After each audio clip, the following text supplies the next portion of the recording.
The morning light streamed through the tall, arched windows of the courtroom, casting a warm, golden glow over the polished oak tables and the high bench where justice presided. The atmosphere was dignified, yet carried a distinct air of human curiosity. This was a place where tangled lives were gently unraveled, where mistakes were examined not with malice, but with the steady hand of wisdom and a touch of wholesome understanding. The bailiff stepped forward, his voice resonant and clear, cutting through the quiet murmur of the gallery. He announced that the court was now in session, calling everyone to rise with absolute respect. "Have a seat, please," the judge said as she settled into her chair, her eyes scanning the paperwork before her with the sharp, experienced gaze of someone who had seen every facet of human nature. She exchanged a brief, polite greeting with her clerk, Kelly, who promptly introduced case number 3057, Matthews versus Mia. The plaintiff, Avril Matthews, stood at her podium. She was a young woman with an earnest expression, though she seemed somewhat nervous about the grandeur of her surroundings. Across from her stood Anadi Mia, her former friend, who looked equally apprehensive but maintained a quiet, respectful posture.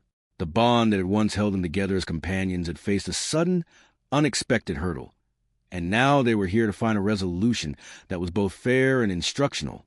The judge turned her attention to Avril, leaning forward to establish the timeline of their relationship. She inquired about how long Avril had known the defendant. Avril adjusted her stance and replied that it had been a few months.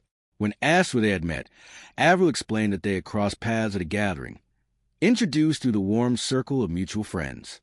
However, when the judge pressed the exact month and year of their initial meeting, Avril hesitated, suggesting it was probably the beginning of last year, perhaps around June. The judge, ever precise and committed to the clarity of truth, stopped her with a gentle but firm reminder.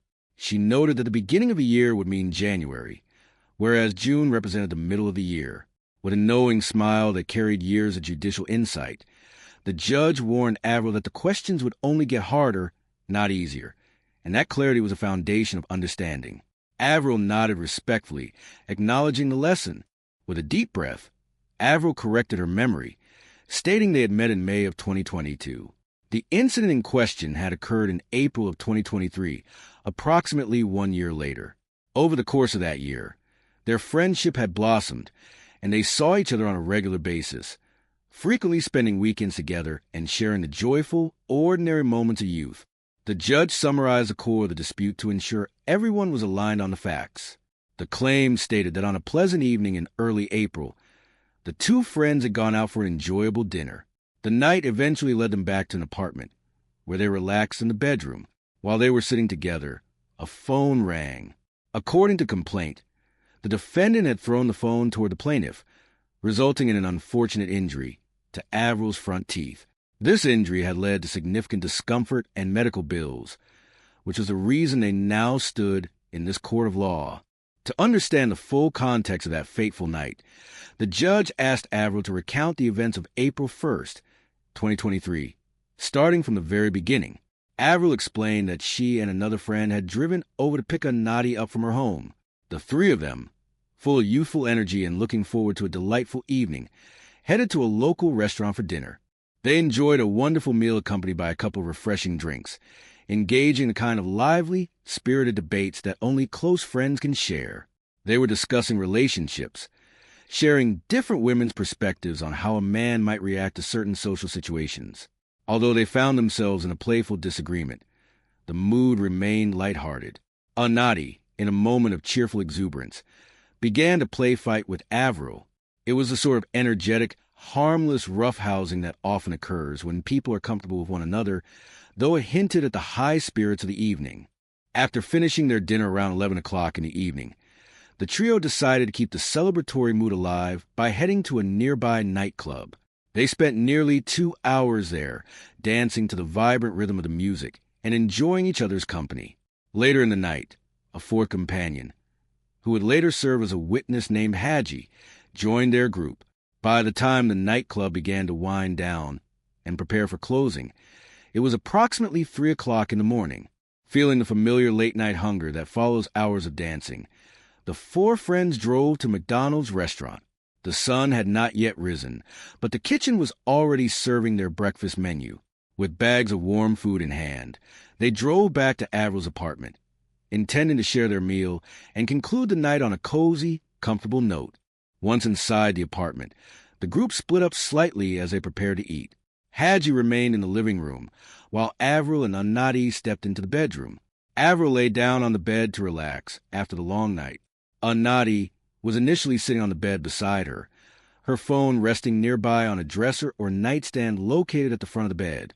Suddenly, a distinct chime echoed through the room. Annati's phone had received a text message. Curious and excited, Annati stood up and walked around the bed to retrieve her device from the dresser. The message was from a young man she'd been speaking with, and her heart swelled with the innocent excitement of romance. Eager to share this happy news with her friend, Annati turned to Avril, her voice filled with enthusiasm as she detailed what the message said. Avril, matching her friend's excitement, expressed a desire to see the screen, holding her hands out in anticipation. In a motion driven by pure joy and a lack of caution rather than any form of malice, Annati used an underhand motion to pass the phone across a short distance. She tossed the phone toward the bed. Unfortunately, human geometry and late-night fatigue occasionally misalign. Instead of landing safely in Avril's waiting hands, the phone traveled along an unintended trajectory, striking Avril directly in the mouth. The impact was sudden and shocking. The pain was immediate, and the reality of the situation set in as Avril realized her front teeth had been displaced and pushed backward. In a state of shock, Avril stood up and hurried to the bathroom to assess the damage. At that exact moment, Hadji was walking toward the bathroom and witnessed the immediate aftermath of the event. Hearing the voices of surprise and concern echoing through the hallway, the judge listened intently, her expression softening as the true nature of the event became clear. This was not a story of anger, hostility, or intentional harm. It was a classic, albeit painful, example of a foolish accident. The judge noted that accidents happen in everyday life, whether one is driving a vehicle or attempting to parallel park on a busy street. An accident is never done on purpose. But the fundamental law of human responsibility dictates that when one causes an accident that results in injury to another, one must step forward to make things right. The court then examined the communication that took place in the days following the incident. A series of electronic messages and emails showed that both young women had immediately recognized the accidental nature of the event. Annati had consistently expressed her regret and discussed the matter of payment, demonstrating that she understood her responsibility. Avril had visited the emergency room that very night, where the initial medical bill amounted to $985. She subsequently visited a dentist to receive consultations and estimates for the extensive reconstructive work required to restore her smile. The total projected cost for the dental procedures, some of which were still pending due to the lack of immediate funds, exceeded $10,000. The correspondence revealed a very human dilemma. Annati, earning a modest income, had asked if there were more affordable dental options or they could meet halfway on the expenses. Avril, understandably protective of her health and appearance, insisted on receiving the proper care required for a permanent solution. The judge looked at Annati with an encouraging yet firm gaze, emphasizing that Avril was a young woman who should not have to carry the burden of an altered smile or prolonged dental discomfort throughout her life. With a clear understanding of the facts and a desire to restore balance and harmony to the situation, the judge delivered her final ruling. She affirmed her belief that the incident was entirely accidental, completely free of any malicious intent or assault. However, because Annati had initiated the action that caused the injury, she was legally and morally responsible for the damages.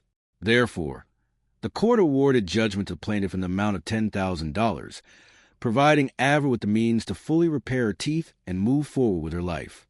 With the strike of the gavel, the court adjourned.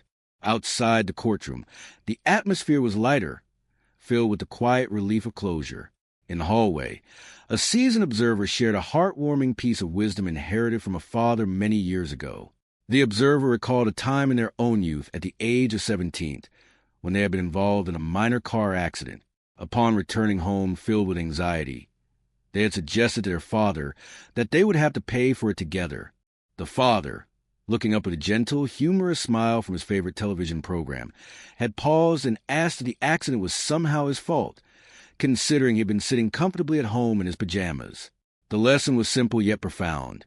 When you make a mistake, even an accidental one, you must own it completely. That is the essence of maturity and responsibility. The resolution of the case brought a sense of peace.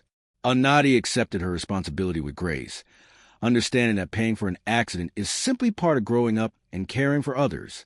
Avril could look forward to flashing a bright, confident smile once again, her faith and fairness restored. The friendship had faced a trial, but the values of accountability, honesty, and human dignity had prevailed, leaving everyone wiser and more grounded than they were before.